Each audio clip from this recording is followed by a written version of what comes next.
Bonjour à tous, merci d'être là. Je pense qu'il y a encore en plus des gens qui vont nous rejoindre. Ouais. Aujourd'hui 2 interventions majeures.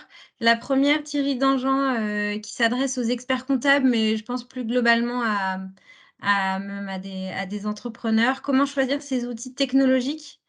Et deuxième sujet de GAN Assurance, notre partenaire éternel, retraite et prévoyance de la CIPAV, quoi de neuf? La prise de parole, enfin, c'est Jérôme Crocos qui nous expliquera tout ça. Pour info, on se retrouvera aussi comme d'habitude, là, c'est peut-être notre 15e expert tips. On se retrouvera ensuite en janvier, avec toujours Thierry Dangean et toujours GAN Assurance et puis ensuite en février, on en reparlera. Voilà, merci à tous et je laisse la parole à Thierry. Merci Élise. Donc le sujet aujourd'hui, c'est le choix de vos logiciels, hein, le choix de vos outils pour démarrer votre activité professionnelle en tant qu'expert comptable libéral, indépendant et autonome. Petite anecdote, 30 ans en arrière, moi j'ai démarré avec un tout petit logiciel qui coûtait 3 francs 6 sous, qui s'appelait Ciel Compta. Mmh. Et pour préparer le meeting d'aujourd'hui, j'ai fait un rapide tour d'horizon sur les logiciels qui existaient du marché. Je me suis aperçu que Ciel Compta existe toujours. Donc finalement, c'était peut-être pas un si mauvais choix. Ciel Compta, pourquoi j'avais pris celui-là? Parce que c'était le moins cher, celui qui avait l'air le plus simple à utiliser. Euh, et je crois qu'à l'époque, je n'avais pas réfléchi davantage. Et d'ailleurs, c'est ce que je vous encourage à faire, de ne pas trop réfléchir sur le choix de votre logiciel. Pourquoi? Ben parce que vous ne savez pas trop encore quel va être votre type de clientèle, vous ne savez pas quelle taille de dossier vous allez avoir, vous ne savez pas quel secteur d'activité sur lequel vous allez travailler. Si vous vous spécialisez sur les dossiers agricoles, bien évidemment, il faudra prendre un logiciel adapté au secteur d'activité. Euh, je dirais donc en préambule que le choix d'un logiciel comptable ne doit pas être pour vous au départ une épreuve insurmontable et c'est pas quelque chose qui doit hanter vos nuits. Je vais même vous raconter une deuxième anecdote. Il y a une trentaine d'années, et ça m'a marqué personnellement, j'avais été contacté par les cinémas Gaumont pour faire des liasses fiscales. Et c'était urgent, comme d'habitude. Vous savez que la majorité des clients que vous allez récupérer, ça va toujours être urgent, hein. C'était pour la semaine d'après. Et évidemment, ben moi, j'avais mon petit ciel compta et je ne m'étais pas aperçu que mon petit ciel compta, dont je vous parlais au début de notre entretien, était incapable de faire des liasses fiscales. Incapable. Donc j'ai signé la mission et j'avais pas de logiciel et jamais fait de liasse fiscale de ma vie puisque je ne sais pas si vous le savez, mais moi j'étais auditeur et je sortais de chez EY, donc je savais même pas ce que c'était une liasse fiscale. Bah, qu'est-ce que j'ai fait? J'ai regardé sur Internet, j'ai regardé ce qui existait, j'ai fait le choix d'un logiciel, j'ai vite chopé une formation dans la journée ou le lendemain, et 4 jours après, je faisais mes liasses fiscales. Tout ça pour vous dire que vos premiers pas dans votre cabinet ne doivent pas être guidés impérativement par euh, ce choix-là. Parce qu'il y a plein de logiciels sur le marché, parce que vous ne savez pas encore exactement ce que vous allez faire. Et puis peut-être que tout simplement, vous utilisez déjà un logiciel dans vos cabinets en tant que salarié et que ce logiciel vous apporte toute satisfaction. Pourquoi aller chercher plus loin? Prenez ce logiciel pour commencer. Vous le connaissez, vous savez comment il fonctionne. On va vous faire un prix parce qu'évidemment, c'est le logiciel de votre cabinet et donc l'éditeur ne va pas vouloir se mettre à mal avec votre cabinet et vous fera un prix d'amis. Donc commencez là-dessus. Je voudrais simplement élever un peu le débat en vous racontant un petit peu ce qui se passe aujourd'hui sur le marché des logiciels. et ce qui se passe et ce que doit être aujourd'hui votre comportement face à cette offre logicielle. Vous avez deux façons de voir les choses. Soit vous considérez que vous allez monter un petit peu une multinationale de la comptabilité et que dans ce cas-là, vous aurez besoin que tous vos dossiers soient normés, soient fabriqués, soient établis de la même façon, avec un gros goulot à l'entrée de vos dossiers qui fera que vos dossiers devront passer à la moulinette pour pouvoir être adaptables et adaptés au logiciel que vous aurez choisi. C'est une très bonne solution, c'est une façon de gagner plus d'argent en essayant de rentabiliser au maximum votre outil par rapport à vos dossiers. En allant très loin, un dossier qui n'est pas compatible avec votre logiciel, on ne le prend pas. Mais un dossier que l'on récupère auprès d'un confrère ou une création, on l'adapte pour intégrer notre logiciel de comptabilité et ensuite on ne fonctionne qu'avec ce logiciel. Ça veut dire qu'à terme, on a 500, 1000 dossiers sur le même format, sur le même outil, avec le même plan de compte, avec la même façon de travailler et avec des collaborateurs qui sont habitués à ce logiciel et qui sont très performants. Et là, vous pouvez dupliquer le modèle sur autant de dossiers dans le même secteur d'activité ou dans un secteur d'activité équivalent et qui vous permet donc d'avoir une organisation avec beaucoup de process qui fait que on adapte le dossier à mon logiciel. C'est pas moi qui m'adapte au dossier, c'est le dossier qui s'adapte à mon logiciel. Et si ce dossier n'est pas adaptable, dans ce cas-là, je ne prends pas le dossier. C'est une façon de voir les choses. Et il y a une deuxième façon de voir les choses, c'est de se dire, bah finalement, est-ce qu'un expert comptable d'aujourd'hui, c'est quelqu'un qui est un homme de process, c'est quelqu'un qui est capable de s'adapter à beaucoup d'environnements différents. Est-ce qu'aujourd'hui, l'expert comptable actuel, c'est pas quelqu'un qui doit s'adapter à plusieurs logiciels? Et au contraire, et c'est l'analyse alternative, au contraire, est-ce que je ne dois pas être multimarque, multilogiciel? Je reçois un dossier d'un confrère, il est sur Sage, je continue sur Sage. Je reçois un dossier d'une start-up qui est sur Pennylen, on parlera de Pennylen juste après. Je prends une souscription chez Pennylen, individuelle ou pour deux personnes, et je traite sur Pennylen. L'avantage, c'est que je peux proposer à mes clients une multitude de logiciels et trouver le logiciel qui sera toujours le plus adapté à leur environnement. Demain, alors que ce n'était pas prévu, il se trouve que je me mets à avoir des dossiers d'un grand groupe qui est sur SAP ou qui est sur une édition de Cégide assez développée. Je m'adapte et je deviens Cégide, tout en restant Pennylen, tout en restant Sage. Cette multiplicité de produits, de logiciels, pourrait être, vous réfléchirez, pourrait être l'expertise de l'expert comptable de demain. Aujourd'hui, il y a une multitude de logiciels et comme je vous le disais ce matin, j'ai préparé notre meeting et j'ai vu qu'il y avait une vingtaine de logiciels sur le marché. C'est compliqué de faire un choix, c'est des logiciels qui sont souvent très proches les uns des autres. Et est-ce que l'idée, au contraire, c'est pas d'avoir des collaborateurs spécialisés sur SAP, des collaborateurs spécialisés sur Pennylen, des collaborateurs spécialisés sur Sage?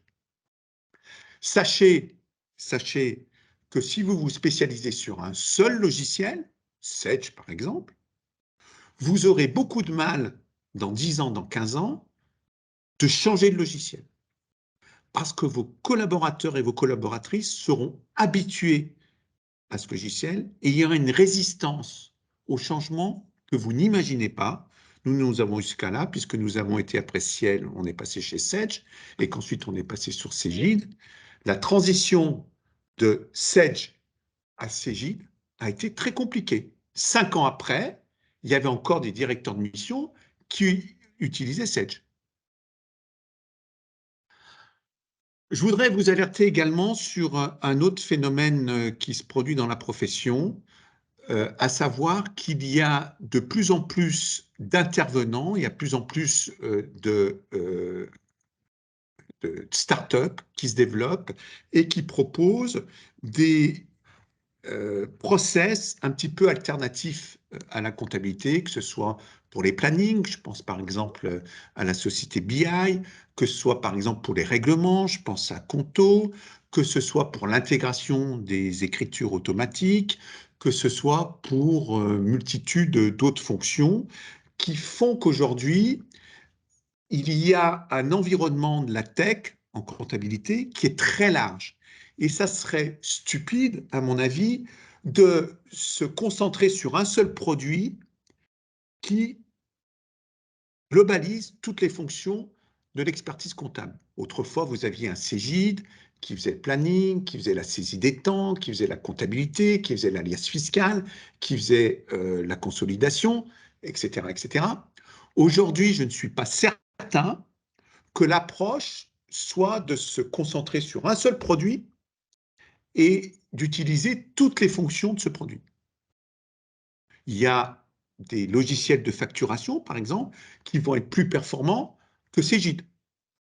Il y a des logiciels de comptabilité, comme Cégide, qui vont être très performants, d'autres logiciels qui seront moins performants. Donc, je crois qu'il faut être, au contraire, très agile, très malin, et essayer d'identifier sur le marché les logiciels, puisque je viens de dire qu'il fallait en avoir plusieurs, les logiciels qui vont vous apporter le plus de satisfaction, sachant, je vous en supplie, le coût ne doit pas être un sujet. Le coût ne doit pas être un sujet.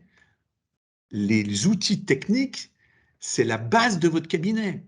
Hein. Il y a deux bases importantes dans votre cabinet, c'est les hommes et les femmes, ça vous l'avez compris, et c'est très compliqué. Et les autres, c'est les logiciels. Donc c'est important de ne pas mégoter sur l'enveloppe budgétaire que vous allez allouer à cette partie-là, et surtout de pouvoir saisir un petit peu tout ce qui s'offre à nous aujourd'hui en produits. Après, il y a des incontournables. C'est l'autre point que je voulais développer. Je vais vous prendre l'exemple de la paye. Peut-être que dans vos activités, vous ne ferez pas de paye parce que vous n'êtes pas des spécialistes de paye ou que vous ne voulez pas vous spécialiser dans ce secteur d'activité. Pour autant, si vous devez choisir un logiciel de paye, c'est compliqué. Pas compliqué du tout, il y en a un seul sur le marché, c'est Silae. Un seul. Il y en a d'autres, mais qui sont des logiciels un petit peu en fin de vie et qui n'ont pas les développements que connaît Silae. Aujourd'hui, sur le marché, si vous cherchez des spécialistes en paye pour vous rejoindre dans votre cabinet, vous aurez énormément de mal à trouver si vous n'êtes pas Silae. C'est comme ça. Donc c'est l'inverse de ce que je suis en train de vous dire. Autant sur la comptabilité en général, sur nos activités en général, on a un choix multiple et je vous dis, faites votre marché et prenez plusieurs fruits et légumes, 5 au moins. Autant sur la paye, mon conseil, c'est que vous n'avez pas le choix. Vous n'avez pas le choix. Sur le marché, 95% des offres d'emploi dans la paye, c'est spécialiste Silae. Et rien d'autre. Et puis alors, Silae, vous serez obligé de passer par leur tarification et vous n'aurez aucun moyen de négociation et c'est comme ça. Pourquoi est-ce qu'il n'y en a qu'un? Mais parce que développer un logiciel de paye, ça coûte très, très, très, très cher. Et les éditeurs aujourd'hui essayent de faire fonctionner le plus longtemps possible leur logiciel de paye en essayant de les améliorer, mais avec une base, une structure qui est assez ancienne et qui fait que ce sont des logiciels qui sont beaucoup moins performants que Silae. Dernier point, et puis je répondrai à vos questions après. Je voudrais aussi vous alerter sur un sujet qui me paraît important. Et je vais prendre un exemple, je suis désolé, hein, je ne suis pas commercial pour aucun des logiciels, hein, vous l'avez compris, hein, je vous ai parlé de Ciel, il y a QuickBooks aussi qui est très bien pour démarrer, je ne suis pas vendeur de logiciel, d'autant plus que le logiciel dont je vais vous parler, on ne l'a même pas au cabinet, il s'agit de Pennylen. Pennylen, c'est une start-up qui a été montée par des polytechniciens et qui a une approche complètement différente de la comptabilité. C'est une approche qui me semble intéressante pour le futur et c'est pour ça que je vous en parle. Ce sont des gens qui ont dit il faut arrêter de dissocier le client de l'expert comptable. Le client, il a ses systèmes, l'expert comptable, il a les siens. Donc, moi, quand j'ai fait ma facturation, quand j'ai fait mes devis, quand j'ai fait tout ça, j'envoie tout ça par la poste ou maintenant par Internet à mon expert comptable. Et lui, sur ses logiciels de comptabilité, sur ses logiciels à lui, il fait son ménage, il fait la compta, il fait des comptes, etc., etc. C'est deux univers indépendants. Je ne sais pas ce qu'il fait. Moi, j'ai mes sources à moi. Lui, il a ses sources à lui.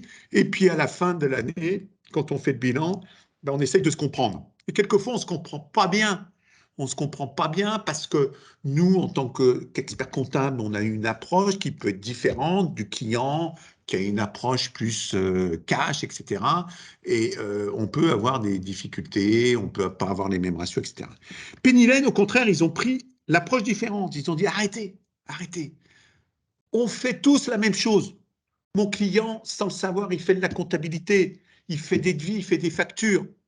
Vous, expert comptable, vous avez besoin de mes factures pour les enregistrer dans les comptes. Pourquoi pas avoir un seul produit qui est commun.